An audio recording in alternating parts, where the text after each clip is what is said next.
Breaking news Tirupati బరకామణి కేసులో ప్రధాన నిందితుడు రవికుమార్ ఆస్తులపై ఏసీబీ అధికారులు విచారణ చేస్తున్నారు.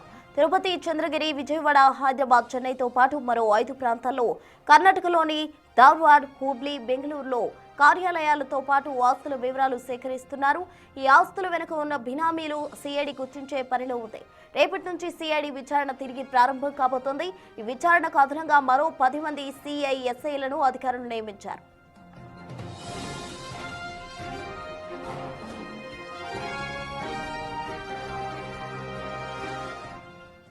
తిరుపతి పరకామణి వ్యవహారానికి సంబంధించి ప్రధాన నిందితుడైన రవికుమార్ ఆస్తులపై ఏసీబీ అధికారులు విచారణ చేస్తున్నారు. పూర్తి వివరాలు మా ప్రతినిధి దామోదర్ లైవ్ లో అందిస్తారు. దామోదర్, చెప్పండి, రవికుమార్ ఆస్తులకు సంబంధించి కూడా ఏసీబీ అధికారులు విచారణ చేస్తున్నారు. విచారణ ఎంతవరకు వచ్చింది?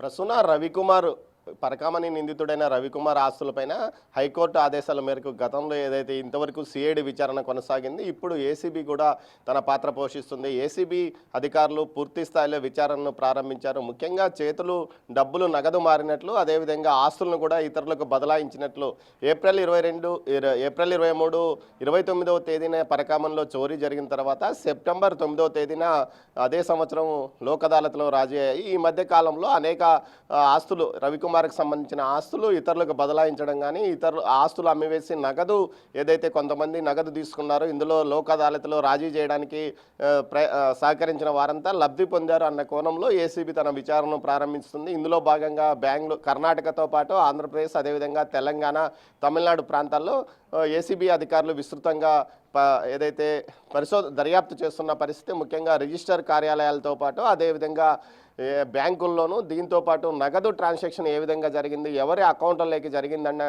వివరాలు కూడా తెలుసుకుంటున్నారు. కొంతమంది పోలీసు అధికారులకు సంబంధించి 9 కోట్ల రూపాయలు ఇతని అకౌంట్ల నుంచి బదిలీ అయినట్లు కూడా ఒక ప్రచారం జరుగుతున్న నేపథ్యంలో దానిపైన వాస్తవాలు నిర్ధారించుకోవడానికి కూడా పోలీసు ఏదైతే ఏసీబీ అధికారులు దర్యాప్తు కొనసాగిస్తున్న పరిస్థితి. మరోవైపు సిఐడి అధికారుల బృందం రేపటి నుంచి తిరిగి తన విచారణను తిరుపతి కేంద్రంగా పునఃప్రారంభించనుంది. ఇందులో భాగంగా మరి 10 మందిని అదనంగా ఇందుకోసం కేటాయించారు. ఇప్పటికే ఈరోజు తిరుపతి పద్మావతి అతిథి గృహంలోనే ఏదైతే క్యాంపు కార్యాలయానికి అధికారులు సిఐడి అధికారులు చేరుకుంటున్నారు. సిఐఎస్ఐలను 10 మందిని అదనంగా ఈ టీంకు కేటాయించినట్లు తెలుస్తుంది. ఇప్పటికే 20 మంది టీంతో 5 బృందాలుగా దర్యాప్తు కొనసాగిస్తున్న సిఐడికి వీరు 10 మందిని మరో 10 మందిని అదనంగా చేరుస్తున్నారు. ముఖ్యంగా ఏదైతే ఏవిఎస్ఓ సతీష్ హత్య తర్వాత దర్యాప్తు వేగం కొంత మందగించిన నేపథ్యంలో పూర్తి స్థాయిలో దర్యాప్తుకు డిసెంబర్ 2వ తేదీ లోపల దర్యాప్తును పూర్తి చేయడానికి సిఐడి పూర్తి స్థాయిలో ప్రయత్నిస్తుంది. అందులో భాగంగా సిబ్బందిని కూడా పెంచుకుంటున్న పరిస్థితి. ముఖ్యంగా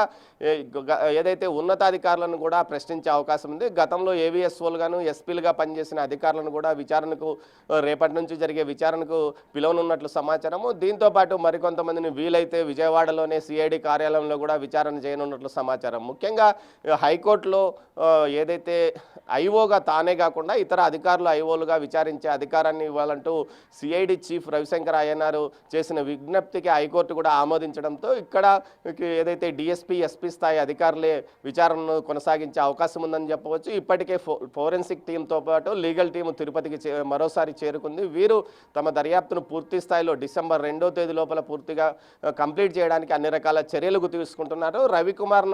రవికుమార్ను ఏదైతే ఇటు అన్ని ప్రాంతాలకు అతని ఆస్తులు ఎక్కడ ఉన్నాయన్న భావించారో ఆయా ప్రాంతాలకు తీసుకెళ్లి ప్రత్యక్షంగా అటు రిజిస్ట్రేషన్ కార్యాలయాలతో పాటు ఆయా ఆస్తులను కూడా వ్యక్తిగతంగా పరిశీలించినట్టు తెలుస్తుంది.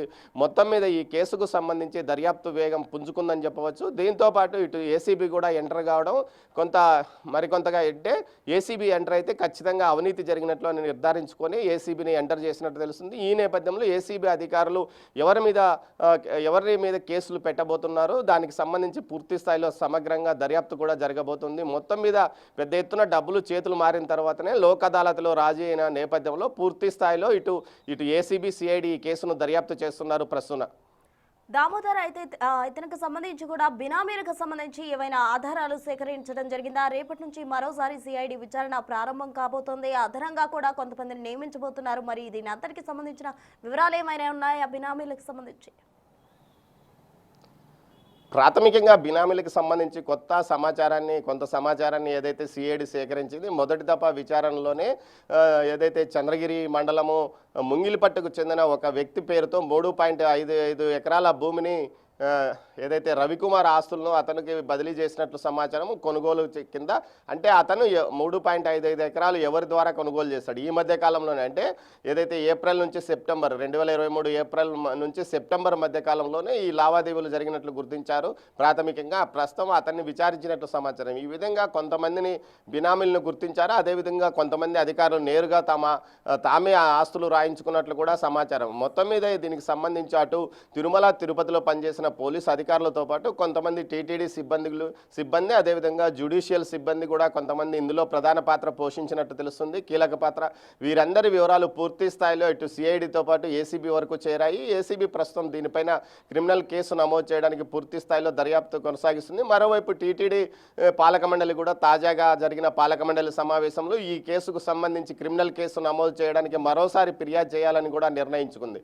ఏదైతే ఈ కేసు ఇప్పటికే ముగిసిపోయింది అని టీటీడీ న్యాయ విభాగం భావిస్తున్న నేపథ్యంలో ఇది హైకోర్టు ఆదేశాల మేరకు మరోసారి పునర్విచారణ ప్రారంభమైంది. ఈ నేపథ్యంలో టీటీడీ లీగల్ సెల్ దీని గురించి ఏమాత్రం పెద్దగా స్పందించలేదు, పట్టించుకోలేదని చెప్పవచ్చు. దీంతో హైకోర్టు సీరియస్గా టీటీడీ న్యాయ విభాగాన్ని చివాట్లు కూడా వేసింది. దీనికి తగ్గట్టు టీటీడీ నుంచి 40,000 రూపాయల నగదు జరిమానా కూడా కట్టించిన పరిస్థితి. ఈ నేపథ్యంలో టీటీడీ న్యాయ విభాగంతో కాకుండా రాష్ట్ర అడ్వకేట్ జనరల్ ఇచ్చిన సలహా మేరకు మరోసారి ఈ కేసులో పూర్తి స్థాయిలో క్రిమినల్ కేసుగా నమోదు చేయడమే కాకుండా భవిష్యత్తులో టీటీడీ క్రిమినల్ కేసులు నమోదు చేసే అధికారాన్ని కూడా టీటీడీకి కల్పించినట్లు తెలుస్తుంది. ఇందులో భాగంగా ఏదైతే రాష్ట్ర ప్రభుత్వం నుంచి ఆదేశాలు వచ్చిన తర్వాత మరోసారి కేసు నమోదయ్యే అవకాశం ఉంది. ఇప్పటికే బినామీలను గుర్తించి వారి యొక్క వివరాలను పూర్తి స్థాయిలో ఇటు ఏసీబీ సిఐడి విచారిస్తున్నారు ప్రస్తుతం. Right Damodar, thank you. మొత్తంగా తిరుపతి పరకామణి వ్యవహారానికి సంబంధించి రవికుమార్ ఆస్తులపై విచారణ వేగవంతం చేసింది ఏసీబీ. రేపటి నుంచి అటు సిఐడి విచారణ కూడా ప్రారంభం కాబోతుంది. అదనంగా 10 మంది ఎస్ఐలు అలాగే సిఐలను కూడా దీనికి సంబంధించి నియమించడం జరిగింది.